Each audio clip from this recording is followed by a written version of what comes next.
आपका हृदय सात्विक है तो आप ठाकुर जी को देख करके हृदय में विराजमान करने की भावना रखोगे, और यदि आपका हृदय निर्गुण है तो ठाकुर जी को देखते ही नेत्र सजल हो जाएंगे, आंखों से आंसू गिरने लगेंगे। हे नाथ, कृपा नाथ। अभिलाषा नहीं कि कोई वीवीआईपी लेके जाए, आगे लेके जाए, ठाकुर जी के पास बैठ, नहीं, दूर से एक झांकी दिख रही बस, उसी में ही प्रसन्न है। विचार करो, एक ही मंदिर है, एक ही ठाकुर जी है, एक ही गर्भगृह है, लेकिन लाखों लोगों को अलग अलग भाव से ठाकुर जी दिखते हैं। तो स्वरूप तो बहुत सारे हैं ठाकुर जी के। श्री सुखदेव जी महाराज भागवत में वर्णन करते हैं, मल्लानाम मशनिर्णिनाम नरवस्त्रीणाम स्मरो मूर्तिमान गोपानाम स्वजनो सताम क्षितिभुजाम शास्त्रा सुपुत्रो शिशु मृत्युर्भोजपतिर्विराट विदुषाम तत्वं परम योगिनाम वृष्णीनाम परदेव तेत विदितो रंगम गतः शाग्रज।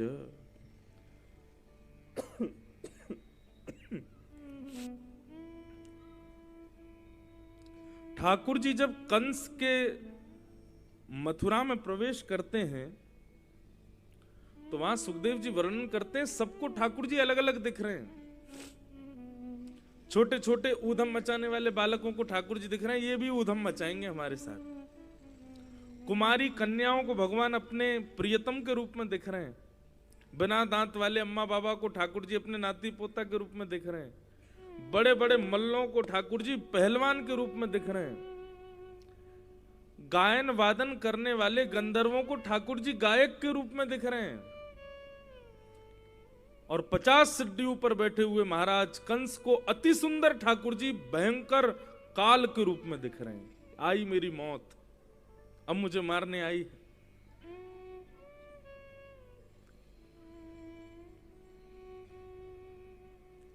वो कहते हैं ना, आजकल एक बात बड़ी चल रही है, किसी को भय है कि ठाकुर जी देख रहे हैं और किसी को संतोष है कि ठाकुर जी देख रहे हैं।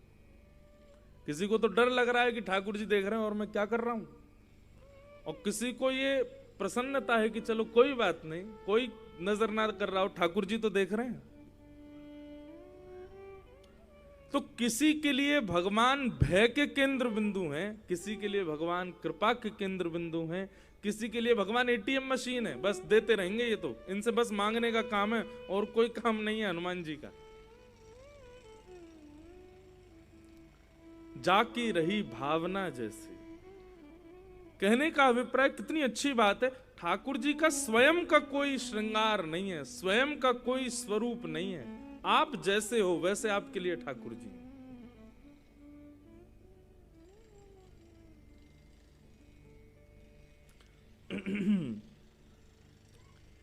लेकिन वास्तविक रूप से ठाकुर जी के 3 रूप हैं, सत्य, चैतन्य और आनंद।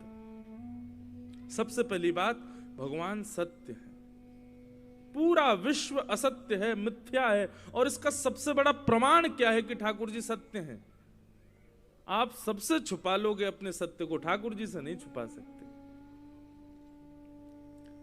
आप मां से छुपा लोगे, पिता से छुपा लोगे, पति से छुपा लोगे, पत्नी से छुपा लोगे, बच्चों से छुपा लोगे, अरे खुद से भी छुपा लोगे, लेकिन ठाकुर जी के सामने जाकर के आपके हाथ जुड़ जाएंगे और एक मंद सी मुस्कान आ जाएगी, नेत्रों में आंसू आ जाएंगे। ठाकुर जी, तुम जानत सब अंतर्यामी, आपको तो सब पता है, आपसे क्या छुपाऊं मैं।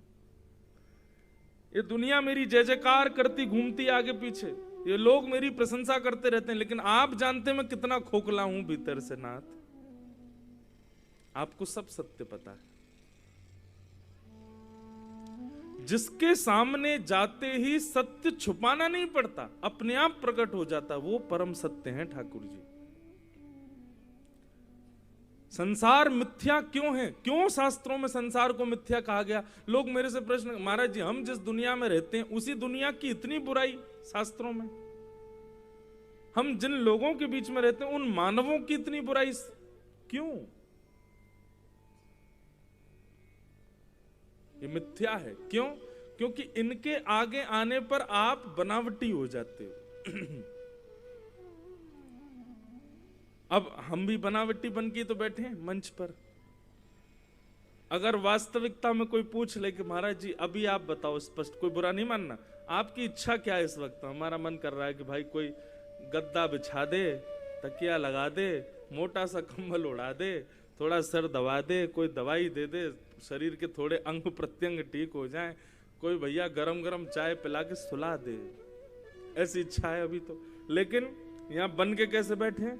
अरे नहीं, हम तो कथा सुनाएंगे, 4 घंटा एक आसन पर बैठेंगे, आंखें खोल के बैठेंगे, पूरे अपना ज्ञान उड़ेल के देंगे आपको। ये बनावटी नहीं है। संसार ऐसा ही है बंधुओं। आप जब संसार के सामने जाओ आपको बनावटी बनना पड़ता है। किसी को रिझाने के लिए बनावटी बनना पड़ता है, तो किसी से हाथ छुड़ाने के लिए बनावटी बनना पड़ता है। बनावट के बिना आप संसार में रह ही नहीं पाओगे। वास्तविकता में जिस दिन आप रहने लग गए, संसार आपको पागल कहेगा फिर।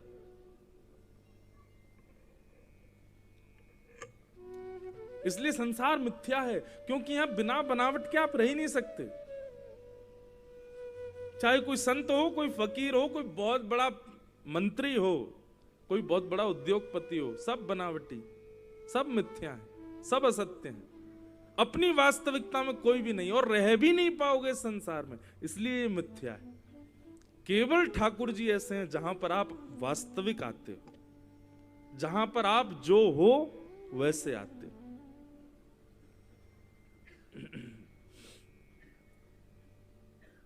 इसलिए भगवान का प्रथम स्वरूप क्या है? सत्य। भगवान सत्य। दूसरा, ठाकुर जी को सत्य इसलिए भी कहा, उनको प्रकट होने की आवश्यकता नहीं है, उनके नाम में ही इतना बल है। आज हम 27 वर्ष के हो गए, आप में से कितने लोग यहाँ 40 वर्ष के होंगे, कोई 50 वर्ष का भी है, कोई और भी ऊपर चल रहा है। इतने वर्षों में हमारा लालन पालन कौन कर रहा है? ठाकुर जी कर रहे हैं? नहीं, ठाकुर जी का नाम कर रहा है।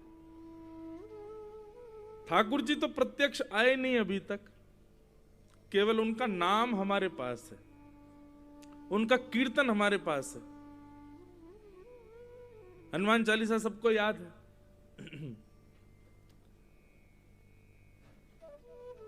जो कोई पढ़े हनुमान चालीसा, होए सिद्ध साकी गौरी सा। केवल हनुमान चालीसा पढ़ने मात्र से इतना कल्याण। ठाकुर जी का नाम कितना बलवान है, जिनका नाम इतना